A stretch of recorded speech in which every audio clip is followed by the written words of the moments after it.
그날 바다의 색이 달라졌습니다. 회색 물결이 도시를 삼키며 사람들은 숨소리조차 죽였습니다. 누구도 말하지 않았지만 모두 느꼈습니다. 이곳이 곧 사라질 거라는 사실을.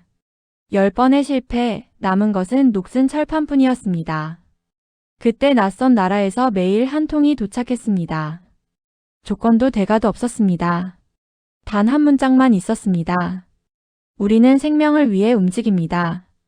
그 짧은 문장이 모든 것을 바꾸기 시작했습니다. 그리고 세상은 그날 이후 이 도시의 이름을 잊지 못하게 되었습니다. 잠깐만요. 이야기 시작 전에 구독과 좋아요 꼭 부탁드려요. 여러분의 작은 클릭이 더 많은 사람들에게 한국의 놀라운 이야기를 전하는 데 큰 힘이 됩니다. 자, 그럼 본격적으로 시작해 볼게요. 라디오에서 경보음이 울렸습니다. 짧고 반복되는 사이렌 소리에 사람들의 움직임이 멈췄습니다. 잠시 후 대통령의 목소리가 방송을 타고 퍼졌습니다. 바탐시 전역에 비상령이 내려졌고 68시간 안에 해수 유입을 차단하지 못하면 도시는 완전히 폐쇄된다고 했습니다. 저는 창가에 서서 바다를 바라보았습니다. 수평선이 흐릿하게 흔들리고 바람은 짠내를 품고 불어왔습니다. 거대한 회색의 파도가 멀리서부터 밀려오고 있었습니다. 그 속도는 느렸지만 멈출 수는 없어 보였습니다. 도로는 이미 반쯤 잠겨 있었습니다. 불과 하루 전까지 아이들이 뛰놀던 놀이터가 검은 물 아래로 사라졌습니다. 사람들은 말없이 짐을 꾸렸고 누군가는 떠나야 한다고 말했습니다. 또 어떤 사람들은 끝까지 남겠다고 했습니다. 저는 지도 위에서 붉은 펜으로 표시된 지역들을 바라보며 생각했습니다. 이 도시는 정말로 68시간 안에 사라질지도 모른다고요. 수자원 관리국의 통신기가 쉬지 않고 울렸습니다. 담수 공급량이 40% 줄었다는 보고가 이어졌고 정화 장비는 세 번째로 멈춰섰습니다. 배관 속에서는 악취가 올라왔고 물탱크 안에는 검은 부유물이 떠다니고 있었습니다. 그것이 우리가 마셔야 할 물이었습니다. 창문을 닫아도 냄새는 막히지 않았습니다. 건물 아래에서는 썩은 물이 역류했고 하수관을 타고 집 안으로 스며들었습니다. 아이들이 울었고 노인들은 기침을 했습니다. 저는 무전기를 잡고 명령을 내렸습니다. 모든 전력을 동쪽 방파제로 집중하라. 그곳이 마지막 방어선이라고 말했습니다. 해가 기울 무렵 사무실 안의 공기가 묵직해졌습니다. 책상 위에는 수십 장의 보고서가 쌓여 있었지만 그중 어느 것도 현실적인 해결책이 되지 못했습니다. 펌프를 추가할 전력도 새 장비를 들여올 예산도 남아있지 않았습니다. 밖에서는 자원봉사자들이 모래주머니를 옮기며 제방을 쌓고 있었습니다. 젖은 옷이 몸에 달라붙었지만 아무도 멈추지 않았습니다. 모두가 알고 있었습니다. 이번이 마지막이라는 것을. 그때 전화가 울렸습니다. 병원에서 걸려온 전화였습니다. 딸 미라가 다시 고열로 쓰러졌다는 소식이었습니다. 저는 잠시 말을 잃었습니다. 책상 모서리를 잡은 손끝이 저릿하게 떨렸습니다. 그 아이는 태어날 때부터 신장이 약했습니다. 깨끗한 물만 있으면 살 수 있다고 의사는 말했습니다. 그러나 그 깨끗한 물이 이제 이 도시에 없었습니다. 병실 문을 열었을 때 미라는 산소 마스크를 쓰고 누워 있었습니다. 작은 손이 제 손을 더듬더니 힘없이 잡았습니다. 아버지, 오늘은 물 냄새가 이상해요. 그 한마디가 가슴 깊이 파고들었습니다. 저는 억지로 미소를 지었지만 그 눈빛 속에 두려움을 지어줄 수 없었습니다. 그 아이가 다시는 바다를 보지 못할 수도 있다는 생각이 머리를 스쳤습니다. 병원을 나서며 하늘을 올려다보았습니다. 붉은 구름 사이로 검은 물 한 개가 피어오르고 있었습니다. 바다는 이미 경계를 넘고 있었습니다. 저는 마음속으로 조용히 되뇌었습니다. 누군가는 이 도시를 구해야 한다고. 그리고 어쩌면 그 누군가가 바로 저일지도 모른다는 사실을 느꼈습니다. 사무실로 돌아와 낡은 지도 위에 손을 올렸습니다. 해안선은 점점 짧아지고 있었습니다. 몇 해 전 반짝이던 모래사장은 이제 지도 속에서도 희미했습니다. 그때 시계가 울렸습니다. 남은 시간 67시간 18분. 기계음이 제 심장 소리처럼 규칙적으로 울렸습니다. 이제 시간은 단순한 숫자가 아니라 생명이었습니다. 새벽이 다가올수록 공기는 더욱 눅눅해졌습니다. 전력은 불안정했고 도구 내용은 점점 절망적으로 변했습니다. 그러나 이상하게도 그날 밤 저는 포기할 수 없었습니다. 종이 위에 가능성 하나를 적었습니다. 바다를 막는 것이 아니라 바다의 흐름을 바꾸는 방법. 저는 노트북을 켜고 국제기술협력 데이터베이스를 열었습니다. 수십 개의 실패한 프로젝트를 검토하던 중 한 이름이 눈에 들어왔습니다. 한국해양기술원. 작은 도시에서 해류 제어 실험을 성공시켰다는 보고였습니다. 저는 망설이지 않았습니다. 그들에게 메일을 보냈습니다. 이 도시의 마지막 68시간을 함께 해달라는 내용이었습니다. 그 메일이 제 인생에서 가장 절박한 요청이 될 줄 그때는 몰랐습니다. 새벽이 찾아왔습니다. 밤새 내리던 비가 멈추자 도시의 윤곽이 조금씩 드러났습니다. 그러나 그곳은 이미 도시가 아니었습니다. 도로는 갈라지고 전봇대는 기울어졌으며 하늘에서는 여전히 소금 냄새가 흘러내렸습니다. 지붕 위에 앉은 갈매기들이 날갯짓을 멈춘 채 바다를 바라보고 있었습니다. 그 눈빛은 마치 이곳의 끝을 알고 있는 듯 했습니다. 저는 관리국 회의실로 향했습니다. 낡은 의자들이 빗물에 젖어 있었고 테이블 위에는 수년간 실패로 끝난 프로젝트의 보고서가 산처럼 쌓여 있었습니다. 그 종이 더미마다 숫자와 도표가 빽빽하게 적혀 있었지만 그 어느 것도 이 도시를 살리지 못했습니다. 저는 천천히 첫 페이지를 펼쳤습니다. 12해 전 독일의 컨소시엄이 처음 바탐에 들어왔습니다. 그들은 완벽을 약속했습니다. 정밀한 설계도와 거대한 담수화 장비, 철저한 예산 계획까지. 처음엔 모두가 그들을 믿었습니다. 도시의 미래가 다시 빛을 찾을 거라 생각했습니다. 하지만 현실은 달랐습니다. 프로젝트가 시작된 지 8개월 만에 그들의 기계는 바다의 염분을 이기지 못했습니다. 펌프가 부식되고 필터가 막혔으며 결국 그들은 철수했습니다. 떠나는 날 독일 기술총괄은 저에게 짧게 인사했습니다. 환경이 너무 극단적이라며 인간의 기술로는 감당이 불가능하다고 했습니다. 그 말이 아직도 귓가에 남아 있습니다. 1년 뒤 미국의 거대 기업이 찾아왔습니다. 그들은 최신 인공지능 제어 시스템과 초고성능 모듈을 가져왔습니다. 저는 그들이 다르리라 믿었습니다. 그러나 폭우가 쏟아진 첫 장마철 모든 시스템이 멈췄습니다. 기계의 회로는 습기 속에서 타버렸고 데이터는 복구되지 않았습니다. 그들은 위로의 말을 남기고 떠났습니다. 기술은 완벽했지만 자연이 그것을 거부했다고 말했습니다. 세 번째는 일본의 기업이었습니다. 그들은 작고 정교한 장비를 가져왔습니다. 설계는 아름다웠고 성능도 완벽했습니다. 그러나 문제는 비용이었습니다. 매달 유지비만 수천만 달러가 들었습니다. 그들의 기술은 예술이었지만 이 도시의 예술을 유지할 여유는 없었습니다. 그 후에도 여러 나라가 왔습니다. 중국, 프랑스, 심지어 이스라엘까지. 각국의 로고가 찍힌 장비들이 바다 근처에 세워졌지만 결과는 모두 같았습니다. 모래, 염분, 습기, 그리고 시간. 이 네 가지가 모든 기술을 삼켰습니다.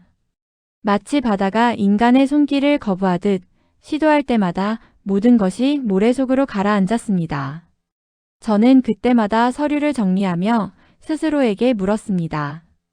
정말 이곳은 구할 수 없는 곳인가? 도시는 점점 조용해졌습니다. 밤마다 해안가에서 들리던 아이들의 웃음소리가 사라졌습니다. 그 자리를 대신한 것은 기계의 금소금과 바람에 섞인 파도 소리뿐이었습니다. 어느 날 프랑스 엔지니어가 남긴 메모를 우연히 읽게 되었습니다. 그는 이렇게 적어두었습니다. 이 도시는 기술보다 믿음이 먼저 필요하다. 그 문장을 읽으며 한참을 멍하니 서 있었습니다. 그동안 우리는 기술만을 믿고 있었던 것이 아닐까. 사람의 마음, 서로의 신뢰, 그 모든 것이 빠져 있었던 건지도 모른다는 생각이 들었습니다. 저는 기록실로 내려갔습니다. 벽면을 가득 채운 보고서가 나를 바라보는 듯 했습니다. 한 페이지, 한 페이지를 넘길 때마다 도시가 겪은 실패의 냄새가 묻어났습니다. 기술의 이름, 금액, 공사기간, 실패 사유. 끝없는 숫자와 단어들이 사람들의 좌절을 대신하고 있었습니다. 이 방을 나가며 저는 결심했습니다. 다시는 같은 실수를 반복하지 않겠다고. 기술이 아니라 신뢰로 시작하겠다고. 그러나 마음 한편에서는 여전히 의문이 남아 있었습니다. 이 모든 실패의 끝에 정말 누군가가 해낼 수 있을까? 밖으로 나왔을 때 바다는 이미 제 방 바로 앞까지 다가와 있었습니다. 하늘은 낯빛으로 흐렸고 바람은 옷깃을 파고들 만큼 차가웠습니다. 발밑의 모래는 젖어 무너져 내렸고 파도는 점점 속도를 높이고 있었습니다. 저는 그곳에 서서 눈을 감았습니다. 비가 다시 내리기 시작했고 소금기 섞인 물방울이 볼을 스쳤습니다.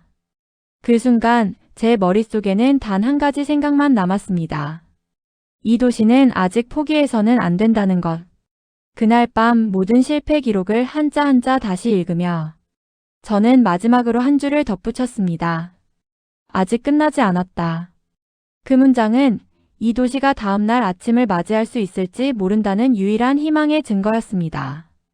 비가 멈춘 다음날 아침, 도시 위로 묘한 정막이 내려앉았습니다. 새벽 햇살이 구름 사이를 비집고 들어왔지만 그 빛조차 차가웠습니다. 사무실의 공기는 눅눅했고 커피잔 옆에는 밤새 켜둔 모니터가 희미한 푸른빛을 뿜고 있었습니다. 잠도 식사도 잊은 채 수백 통의 메일을 검토했습니다. 그러나 답은 오지 않았습니다. 제가 보낸 요청 메일의 제목은 단순했습니다. 도시를 구해야 합니다. 그 한 문장이 제 전부였습니다. 첨부된 자료에는 지난 15년간의 실패 기록, 염도 수치, 기온 변화, 그리고 사망자 통계까지 적혀 있었습니다. 그것을 읽고 답을 줄 사람은 아마 없을 거라 생각했습니다. 누가 죽어가는 도시에 손을 내밀겠습니까? 해가 중천에 올랐을 때 모니터 한켠에서 알림음이 울렸습니다. 새 메일 한 통. 보낸 사람의 이름은 낯설었습니다. 한국해양기술진흥단 수석연구원 이한결. 짧은 호흡이 새어나왔습니다. 손끝이 떨렸습니다. 메일을 열자 화면에는 단 몇 줄만이 적혀 있었습니다. 검토했습니다. 72시간 안에 시운전이 가능하다면 도움을 드리겠습니다. 그 아래에는 일정표도 조건도 예산 계획도 없었습니다. 정중한 인사 한 줄 없이 마치 오래된 약속처럼 담담한 문장들이었습니다. 저는 그 문장을 여러 번 읽었습니다. 숫자와 도면 속에서 잊고 지냈던 감정이 되살아나는 듯 했습니다. 72시간, 그 숫자가 머릿속에서 맴돌았습니다. 지금까지 단 한 기업도 그 시간 안에 결과를 낸 적이 없었습니다. 하지만 이상하게도 그 메일은 거짓말처럼 믿음이 갔습니다. 이름도 낯설고 얼굴조차 모르는 사람에게서 온 단 몇 줄의 답이 희미하게 타오르는 불씨 같았습니다. 저는 즉시 답장을 썼습니다. 상황을 설명하고 공항 도착 시 바로 현장으로 이동할 수 있게 하겠다고 적었습니다. 그리고 마지막 줄에 짧게 남겼습니다. 시간이 우리 편이 아닙니다. 그날 오후 도시의회가 긴급 소집되었습니다. 모두가 반대했습니다. 독일도 미국도 일본도 실패한 일을 한국이 해낼 수 있겠냐는 의심이었습니다. 의장의 표정은 굳어 있었고 위원들의 목소리는 날카로웠습니다. 저는 침착하게 말했습니다. 다른 선택이 없습니다. 시간은 60시간 남았습니다. 회의장은 조용해졌습니다. 창문 밖에서는 파도가 들이치는 소리가 들렸습니다. 회의가 끝나고 복도를 걸어 나오는데 한 젊은 보좌관이 조용히 제게 말했습니다. 그 나라 믿을 수 있을까요? 저는 잠시 그를 바라보다 대답했습니다. 믿어보겠습니다. 이번만큼은. 밤이 깊어질수록 메일 창을 계속 확인했습니다. 비행 일정이 공유되었고 팀장 이름과 도착 시간이 짧게 명시되어 있었습니다. 이한결 박사, 기술 책임자 유민서, 전기 제어 전문가 박정호, 구조 엔지니어 김태윤, 환경 분석 담당 최은아. 단 5명. 그 숫자가 어딘가 비현실적으로 느껴졌습니다. 그러나 한편으로는 묘한 확신이 들었습니다. 필요 이상으로 복잡하지 않은 사람들이라는 생각이 들었습니다. 그날 밤 저는 다시 바다를 보았습니다. 달빛이 잿빛 파도 위로 부서지고 있었습니다. 그 순간 제 마음속에도 한 줄기 빛이 번졌습니다. 지금까지의 실패는 크고 화려한 계획들 속에서 무너졌습니다. 하지만 이번에는 작고 조용한 5명이 그 모든 것을 바꿀지도 모른다는 예감이 들었습니다. 시계를 보니 새벽 2시였습니다. 이메일 창의 마지막 문장을 다시 읽었습니다. 우리는 생명을 위해 움직입니다. 그 문장이 스피커 너머로 들려오는 듯 했습니다. 마치 누군가 제 어깨를 두드리며 말하는 듯 했습니다. 괜찮을 거라고, 이번에는 반드시 끝을 볼 수 있을 거라고. 잠시 눈을 감았습니다. 멀리서 파도 소리가 들려왔고 그 속에는 희미한 맥박 같은 리듬이 있었습니다. 도시가 아직 살아있다는 신호 같았습니다. 그 새벽 저는 처음으로 두려움보다 기대가 컸습니다. 오랜 절망의 터널 끝에서 누군가가 문을 두드리고 있었습니다. 그리고 몇 시간 뒤 그 문이 정말로 열리게 될 줄은 그때는 몰랐습니다. 그들이 도착한 날 하늘은 유난히 맑았습니다. 한동안 비로 흐려져 있던 도시 위로 드물게 햇살이 내려왔습니다. 공항 활주로는 여전히 젖어 있었고 공기에는 소금기가 가득했습니다.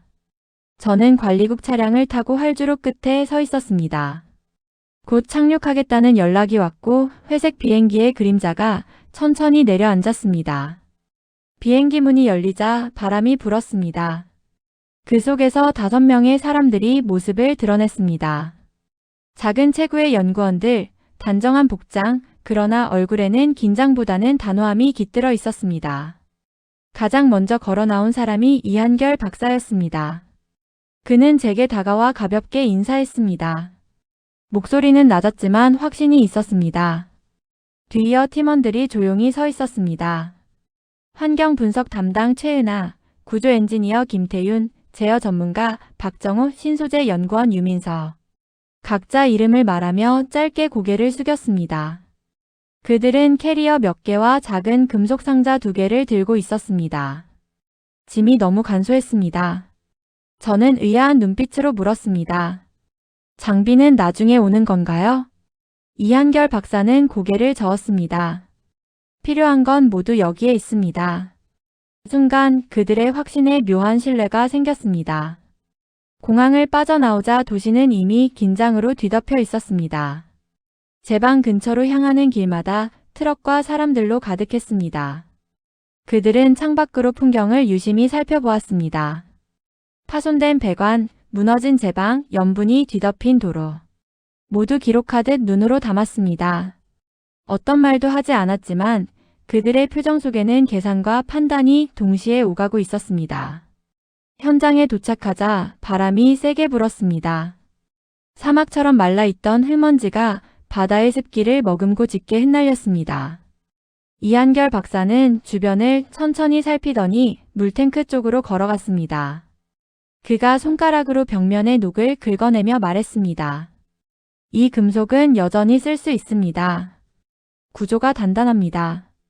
그의 시선은 마치 버려진 폐허 속에서 길을 찾는 사람 같았습니다. 다른 연구원들도 각각의 역할에 따라 움직였습니다. 박정호는 전원 라인을 점검했고 최은하는 물 샘플을 채취했습니다. 유민서는 작은 필터 모듈을 꺼내 들고 빛에 비추어 보았습니다. 그 필름은 종이처럼 얇았지만 반짝이는 미세한 무늬가 표면을 가득 메우고 있었습니다. 그날 오후 임시회의가 열렸습니다. 그들은 지도와 드론 영상을 펼쳐놓고 분석을 시작했습니다. 제가 묻기도 전에 이한결 박사가 말했습니다. 문제의 근원은 염도가 아니라 흐름입니다. 바다는 막을 수 없습니다. 대신 방향을 바꿔야 합니다. 그 말은 이전 어떤 기술자도 하지 않았던 접근이었습니다. 저는 그 자리에서 잠시 말을 잃었습니다. 박정호가 회로도를 꺼내 들었습니다. 이 장비는 기존 설비를 완전히 교체하지 않습니다. 우리는 남은 구조물을 이용할 겁니다. 그래야 시간이 단축됩니다. 최은하가 덧붙였습니다. 이 도시는 이미 자연과 싸워왔습니다. 우리는 싸우지 않을 겁니다. 함께 흐르게 만들 겁니다. 그들의 말에는 이론보다 확신이 있었습니다. 모든 말이 계산된 듯 하면서도 묘하게 따뜻했습니다. 그 순간 저는 깨달았습니다. 이 사람들은 기술자가 아니라 구조자에 가까웠습니다. 도시를 수리하려는 것이 아니라 살리려는 사람들이었습니다. 회의가 끝나자 그들은 곧바로 작업을 시작했습니다. 장비를 설치하고 배관을 세척하고 데이터를 입력했습니다. 작업 속도는 놀라웠습니다. 5명이었지만 10명처럼 움직였습니다. 서로 말이 적었고 대신 눈빛 하나로 신호를 주고받았습니다. 밤이 되어도 손을 멈추지 않았습니다. 어두운 현장에서 손전등 불빛이 오갔습니다. 그 빛은 불안한 도시 위에서 희미한 별처럼 깜박였습니다. 저는 그 모습을 멀리서 바라보았습니다. 오랜 세월 동안 이곳을 지켜왔지만 그토록 침착하면서도 믿음직한 사람들을 본 적이 없었습니다. 그들은 결과를 말하지 않았습니다. 그저 조용히 해야 할 일을 해냈습니다. 마치 시간과의 싸움에서 감정을 낭비하지 않으려는 듯 했습니다. 밤이 깊어갈수록 바람이 더 세졌습니다. 전선이 흔들리고 제 방 근처에 펌프가 진동했습니다. 하지만 그들은 끝내 물러서지 않았습니다. 무너진 콘크리트 틈새에서 희미하게 새어나오던 물방울이 작은 빛을 반사하며 흘러내렸습니다. 그것은 오랜 시간 잃어버렸던 생명의 조짐처럼 보였습니다. 그날 밤 도시의 시간은 멈춰 있었지만 그 5사람의 시계만은 계속 움직이고 있었습니다. 저는 창밖에서 그 불빛들을 바라보다 조용히 마음속으로 중얼거렸습니다. 부디 이번에는 그들이 옳기를. 새벽 공기는 이상하리만큼 무거웠습니다. 바다는 한층 가까워져 있었고 도시의 공기는 짠내와 기계 냄새로 뒤섞여 있었습니다. 첫 시운전을 시작하기 전 우리는 제 방 근처 임시지휘소에 모였습니다. 이한결 박사는 바닥에 깔린 도면 위로 손전등을 비추며 각자의 역할을 다시 확인했습니다. 박정호는 전력 라인을, 김태유는 펌프 구조를, 유민선은 필터 모듈을 점검했고 최은하는 샘플 데이터를 실시간으로 전송할 준비를 하고 있었습니다. 모두 말수가 적었지만 긴장감은 숨길 수 없었습니다. 새 장비가 가동되자 낮은 진동음이 바닥을 울렸습니다. 모니터의 흐름 그래프가 떠오르고 배관 속을 따라 물이 밀려 들어가기 시작했습니다. 순간 바람이 세게 불어왔고 하늘이 어둑해졌습니다. 몇 분도 지나지 않아 비가 쏟아지기 시작했습니다. 갑작스러운 폭우의 지면이 진흙탕으로 변했고 펌프실 입구 근처 배수구가 역류하기 시작했습니다. 저는 무전기로 지시를 내렸습니다. 전력 라인 점검을 중단하고 우선 배수부터 확보하라고. 그러나 이미 늦었습니다. 제 방 하단에서 경고음이 울렸습니다. 배관 내부 압력이 비정상적으로 치솟고 있었습니다. 박정호가 뛰어가 스위치를 내렸지만 다음 순간 굉음과 함께 펌프실이 터져버렸습니다. 뜨거운 물과 진흙이 섞여 사방으로 튀었고 그 속에서 금속 조각들이 날아들었습니다. 사람들이 몸을 숙였고 고요 속에 엔진 소리가 하나둘 꺼졌습니다. 이한결 박사는 젖은 머리칼을 뒤로 젖히며 현장을 살폈습니다. 그의 표정에는 분노도 공포도 없었습니다. 그저 계산하듯 손가락으로 펌프 잔해를 짚어보았습니다. 그가 낮은 목소리로 말했습니다. 원인은 과압이 아닙니다. 집안이 움직였습니다. 저는 무의식적으로 바닥을 밟았습니다. 흙이 물을 머금어 푹 꺼지는 감촉이 느껴졌습니다. 제 방 아래쪽이 이미 허물어지고 있었습니다. 우리는 즉시 장비를 철수시켰습니다. 남은 시간은 54시간 남짓, 첫 시운전은 완전히 실패로 끝났습니다. 하늘은 점점 어두워졌고 비는 그칠 기미가 없었습니다. 사무실로 돌아오자 내부에는 고요가 흘렀습니다. 전원은 불안정했고 모니터 불빛만이 벽을 비추고 있었습니다. 이한결 박사는 젖은 재킷을 벗어걸며 조용히 말했습니다. 이 도시는 생각보다 훨씬 살아있습니다. 그 말이 처음에는 이해되지 않았습니다. 그러나 곧 그 뜻을 알 수 있었습니다. 바다는 적이 아니라 경고를 보낸 것이라는 의미였습니다. 그는 노트북을 꺼내 데이터를 분석하기 시작했습니다.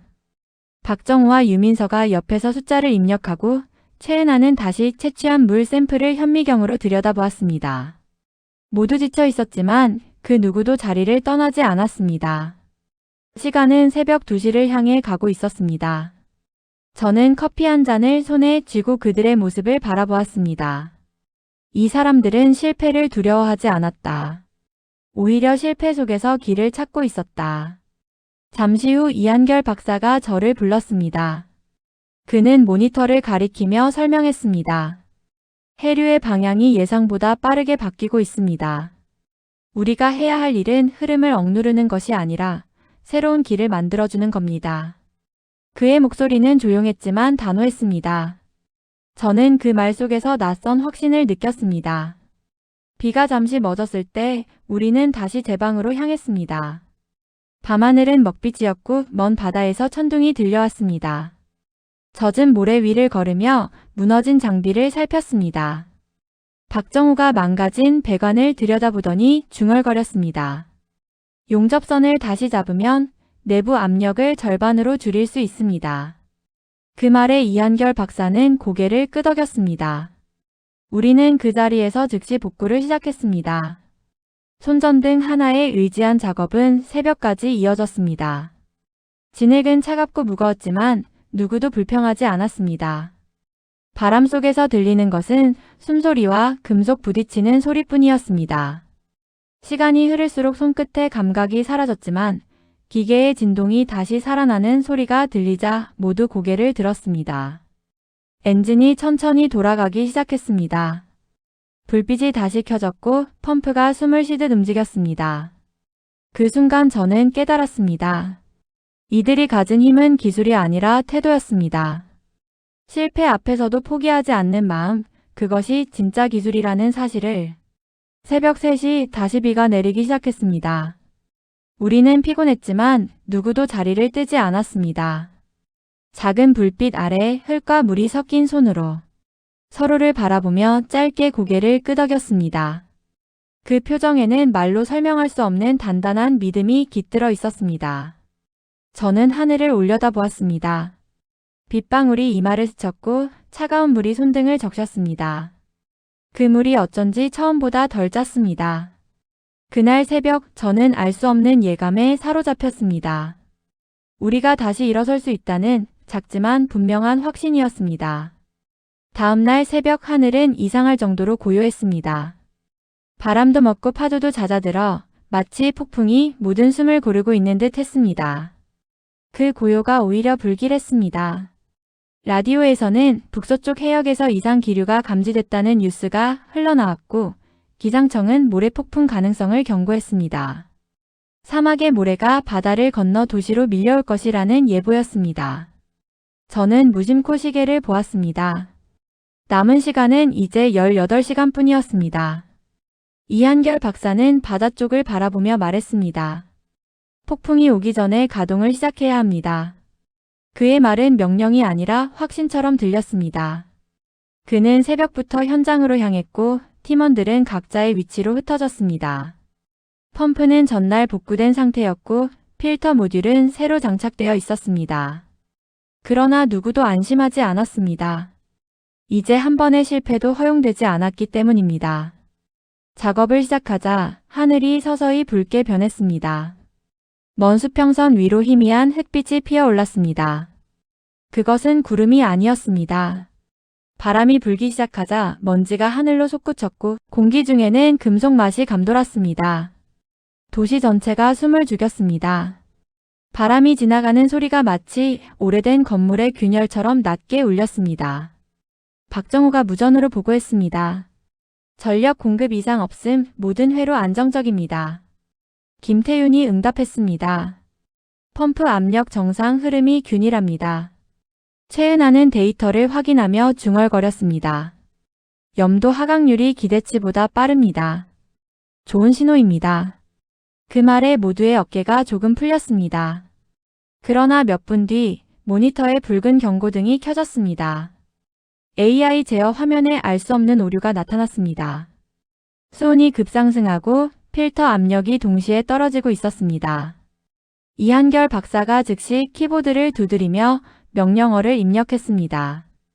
필터 역세청 모드 전환, 유속 30% 감소. 그러나 수치는 여전히 불안정했습니다. 그때 갑자기 지붕이 흔들리며 먼지가 떨어졌습니다. 모래폭풍이 이미 도시 경계까지 다가오고 있었습니다.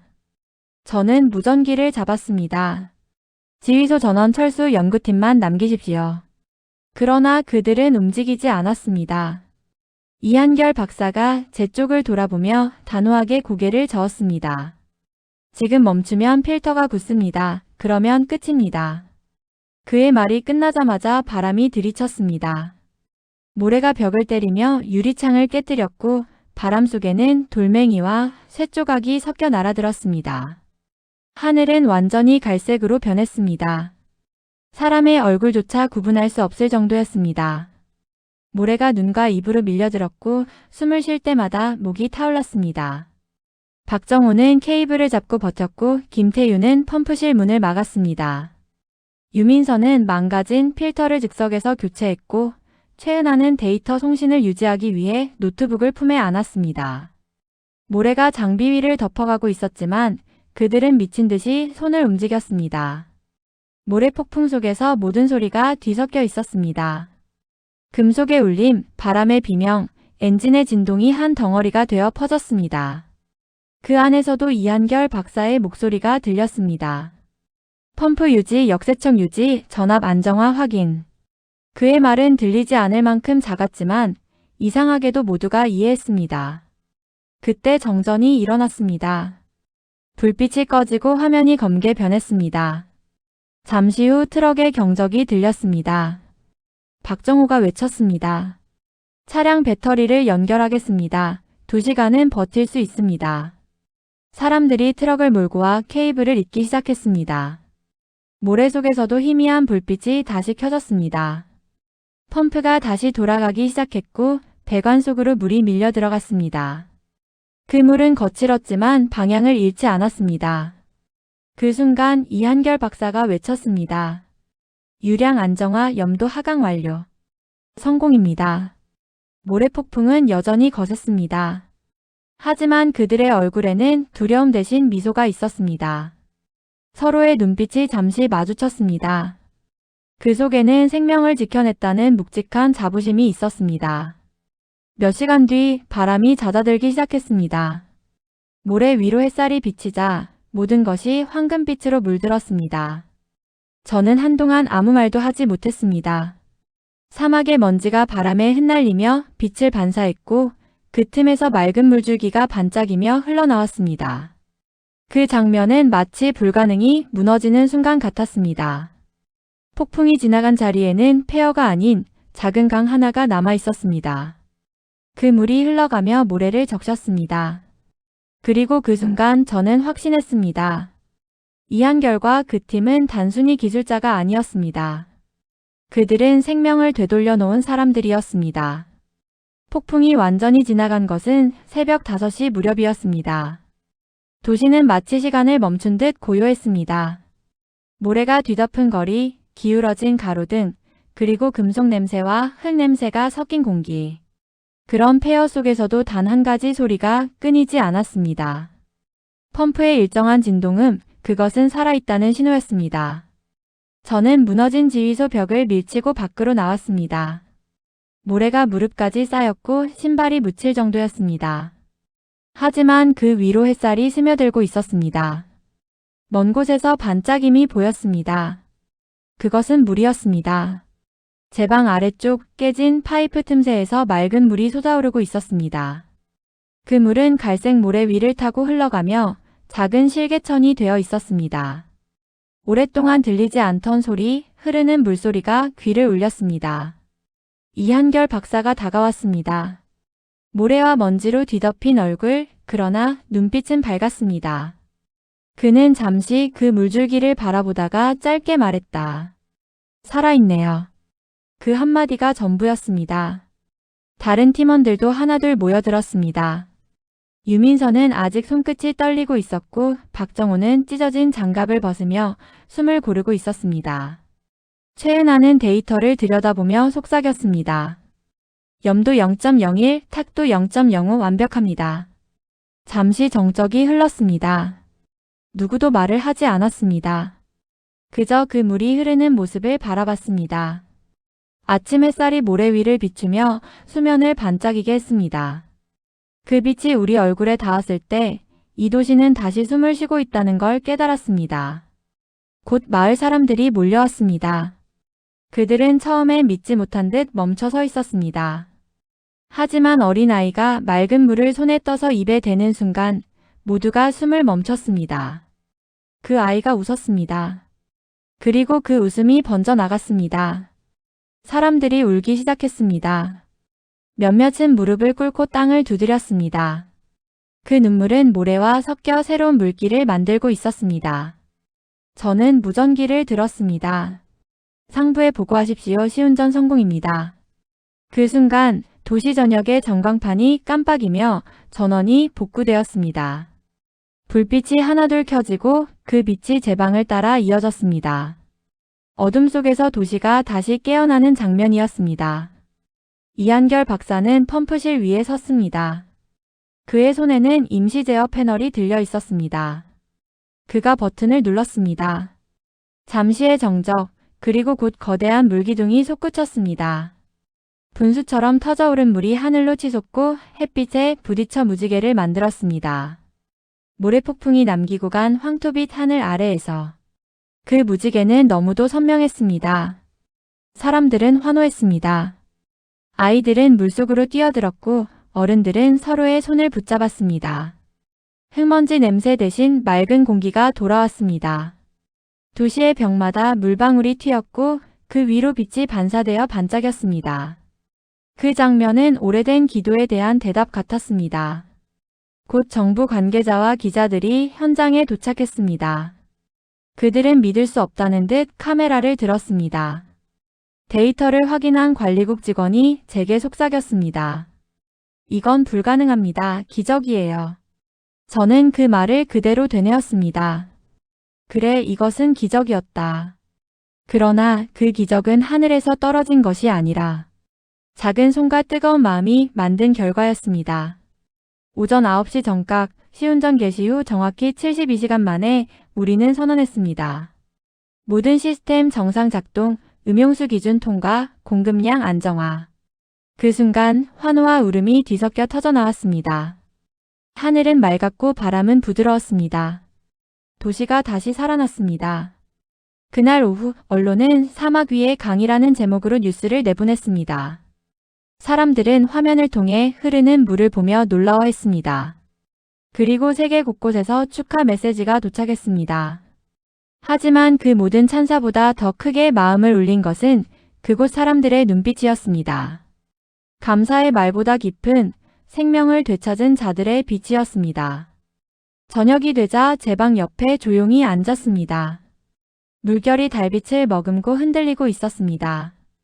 멀리서 들려오는 웃음소리, 아이들이 장화를 신고 뛰어다니는 소리, 그 모든 것이 음악처럼 들렸습니다. 이한결이 옆에 와 앉았습니다. 그는 잠시 침묵하다 낮은 목소리로 말했습니다. 이제 진짜 시작입니다. 그 말이 바람에 실려 멀리 퍼졌습니다. 물은 계속 흘렀고 도시는 빛을 되찾았습니다. 그날의 새벽은 그렇게 끝났습니다. 기적이라 불린 그 순간은 결국 인간의 손으로 만든 희망의 시작이었습니다. 그날 이후 도시는 달라졌습니다. 사막이던 곳에는 물길이 생겼고 그 물길을 따라 나무가 자라기 시작했습니다. 한때 먼지밖에 없던 거리에 새소리가 들렸고 밤마다 제 방을 따라 불빛이 이어졌습니다. 사람들은 그것을 약속의 강이라 불렀습니다. 72시간의 기적이 남긴 선물, 그 강은 도시의 심장이 되었습니다. 며칠 뒤 정부 관계자들과 각국 언론이 다시 찾아왔습니다. 그들은 여전히 믿기 어렵다는 얼굴로 제게 물었습니다. 어떻게 이 모든 게 가능했느냐고. 저는 잠시 생각하다 대답했습니다. 우리는 기술로만 싸운 것이 아니라 믿음으로 버텼습니다. 그 대답에 기자들은 조용해졌습니다. 말보다도 현장의 풍경이 모든 것을 증명하고 있었기 때문입니다. 이한결 박사와 팀원들은 여전히 현장에 남아 있었습니다. 새로운 모듈을 점검하고 데이터 수치를 조정하며 지속 가능한 운영 체계를 설계하고 있었습니다. 그들의 얼굴에는 피로 대신 차분한 미소가 떠 있었습니다. 이제 이곳은 실험이 아닌 일상이 되었습니다. 며칠 뒤 한 통의 연락이 도착했습니다. 국왕의 특사단이 직접 방문한다는 소식이었습니다. 도시 전체가 다시 한번 술렁였습니다. 행사 준비가 시작되었고 모든 제방과 수로가 정비되었습니다. 그리고 약속된 날 하늘에서 헬리콥터 5대가 줄지어 내려왔습니다. 모래 위로 회색 그림자가 드리워졌습니다. 왕세자는 직접 현장에 내려와 제방 위를 걸었습니다. 그의 눈빛은 진지했고 발걸음은 조심스러웠습니다. 그는 흙 묻은 정화를 신은 채 물가로 다가갔습니다. 그리고 손으로 물을 떠서 입에 대었습니다. 그 순간 미소가 번졌습니다. 그는 우리를 향해 고개를 끄덕였습니다. 이 도시가 다시 태어났군요. 그 한마디에 모든 노력이 의미를 얻었습니다. 왕세자는 곧바로 협약을 발표했습니다. 이한결의 기술을 기반으로 전국에 새로운 담수 시스템을 구축하겠다고 했습니다. 그는 이를 희망의 연맹이라 불렀습니다. 도시마다 강이 생기고 사람마다 물을 가질 수 있게 한다는 약속. 그 말이 끝나자 사람들은 환호했습니다. 저는 눈을 감고 바람을 느꼈습니다. 뜨겁고 건조했던 사막의 공기가 이제는 부드럽고 시원했습니다. 행사 후 이한결 박사와 잠시 제방 위에 나란히 섰습니다. 해가 지고 하늘은 주홍빛으로 물들고 있었습니다. 바람이 물결을 스치며 은빛으로 반짝였습니다. 그는 조용히 말했습니다. 이제 당신의 도시는 우리 모두의 도시가 됐습니다. 그 말 속에는 이별의 예감이 숨어 있었습니다. 그들은 곧 다음 도시로 이동할 예정이었습니다. 또 다른 사막, 또 다른 강을 만들기 위해서였습니다. 저는 물었습니다. 왜 그렇게 위험한 일을 계속하는 겁니까? 그는 미소를 지었습니다. 처음 물을 본 아이의 눈빛을 잊을 수 없어서요. 그 짧은 대답에 모든 이유가 담겨 있었습니다. 그날 밤 도시 광장에서 축제가 열렸습니다. 아이들은 강가에서 물장구를 쳤고 사람들은 손에 등을 들고 노래를 불렀습니다. 하늘에는 폭죽이 터졌고 그 불빛이 강 위에 비치며 흔들렸습니다. 물결마다 불꽃이 피어나는 듯 했습니다. 저는 군중 사이에서 잠시 걸음을 멈추었습니다. 도시의 냄새가 바뀌어 있었습니다. 먼지와 절망이 사라지고 대신 생명과 사람의 온기가 가득했습니다. 이한결 팀이 떠나는 날 도시 사람 전부가 공항으로 나왔습니다.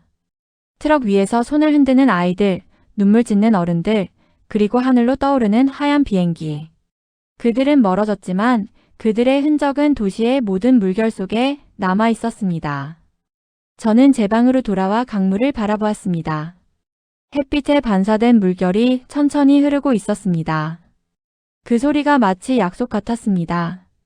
이 강은 언젠가 또 다른 도시로 흘러가 다른 생명을 깨울 것이다. 그리고 그곳에서도 새로운 이야기가 시작될 것이다. 바람이 불었습니다. 물결이 살짝 흔들리며 제 발끝을 적셨습니다. 그때 문득 이한결이 남긴 말을 떠올렸습니다. 기적은 하늘에서 오지 않습니다. 기적은 사람의 손에서 시작됩니다. 그날 밤 저는 도시의 불빛을 바라보며 마음속으로 다짐했습니다. 이 강이 마르지 않게 지키겠다고, 우리 세대가 물려받은 이 희망을 다음 세대에 건네겠다고. 바람이 불고 물이 흘렀습니다. 그 모든 소리가 한 문장처럼 들렸습니다. 기적은 아직 끝나지 않았다고. 여러분은 이에 대해 어떻게 생각하시나요? 여러분의 의견을 댓글로 남겨주세요. 영상이 유익했다면 좋아요와 구독 잊지 마시고요. 알림 설정도 해두시면 앞으로 더 재미있는 이야기로 찾아뵐게요. 오늘 하루도 행복하시고 다음 영상에서 만나요.